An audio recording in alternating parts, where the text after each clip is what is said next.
Bueno, otra vez aquí estamos, Dios los bendiga. Seguimos en 1 Timoteo 3 y estamos hablando de los diáconos. Ustedes recordarán que decíamos que la palabra diácono se refiere a servidores.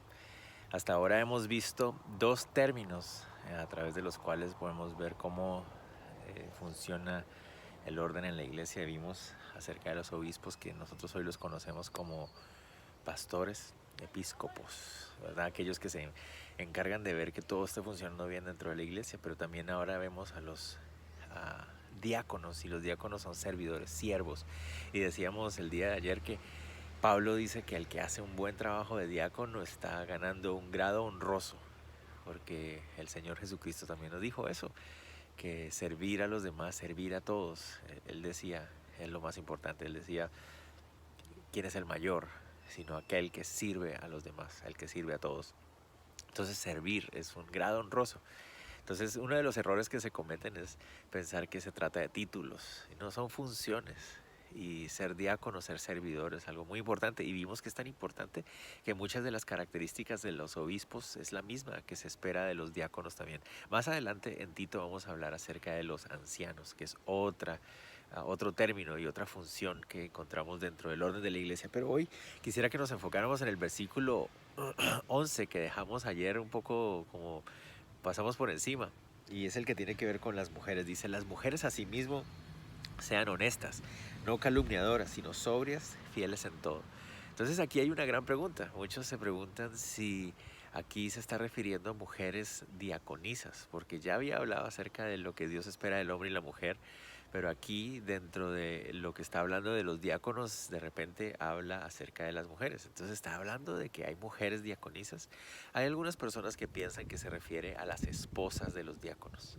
Pero, por ejemplo, cuando encontramos en Romanos 16:1, se nos habla de una mujer llamada Febe, que Pablo llama diaconisa. Yo personalmente me inclino a pensar que las mujeres también pueden ser diaconisas. Otra vez, recordemos, diaconisa suena como un nombre muy elaborado, pero simplemente se refiere a servidores. Los hombres y las mujeres pueden ser servidores, y esto es un grado muy honroso. Por eso les decía que cometemos un grave error cuando pensamos que estamos hablando de títulos. No, son funciones. Y el ser un buen servidor es un grado muy honroso. Él nos lo dijo ayer, que el que ejerce un buen servicio de diaconado gana confianza en la fe que es en Cristo Jesús. O sea, se convierte en una persona confiable, en una persona muy útil y muy importante para la iglesia. Entonces, para hombres y mujeres. Pero ¿qué les dice a las mujeres? Dice: asimismo, que sean las mujeres honestas. Entonces, así como los hombres deben de ser honestos, de hecho la misma palabra, noten ustedes que en el versículo 8 dice que los diáconos hombres deben ser honestos, es la misma palabra.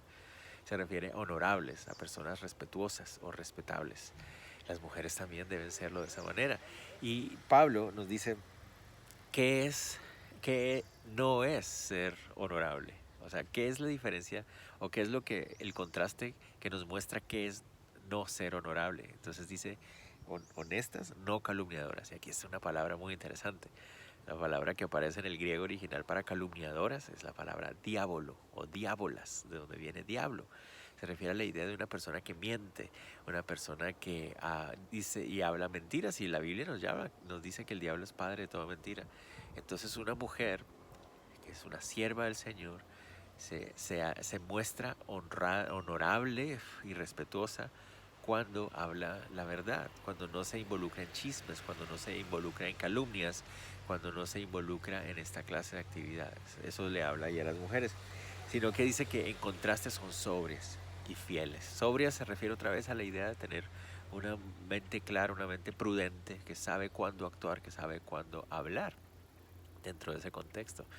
Entonces, a los hombres diáconos les expresa un montón de características. A las mujeres diaconisas, a las mujeres servidoras y siervas en la iglesia, les dice: tengan cuidado de no caer en la trampa de la calumnia, del chisme, de dejarse llevar por esto, sino que sus palabras sean usadas para hablar lo correcto en el momento adecuado y con fidelidad hacia el Señor. Entonces, terminamos ahí hablando una vez más, haciendo un ánimo a todos ustedes, hombres y mujeres, a tener esa disposición de servir al Señor. Esa es una de las privilegios más grandes que podemos tener en el servicio del Señor. El Señor Jesús le dice a los discípulos, miren, en el mundo la gente quiere tener riquezas y enseñorearse de los demás, pero no tiene que ser así entre ustedes, tienen que ustedes servirse los unos a los otros. Y nos lo enseñó en esa última cena, donde Él lavó los pies de todos los demás. Qué grado tan honroso el de poder servirnos unos a otros, sin importar si somos hombres o somos mujeres. Ese es nuestro más lindo llamado. Dios los bendiga a todos y nos vemos mañana.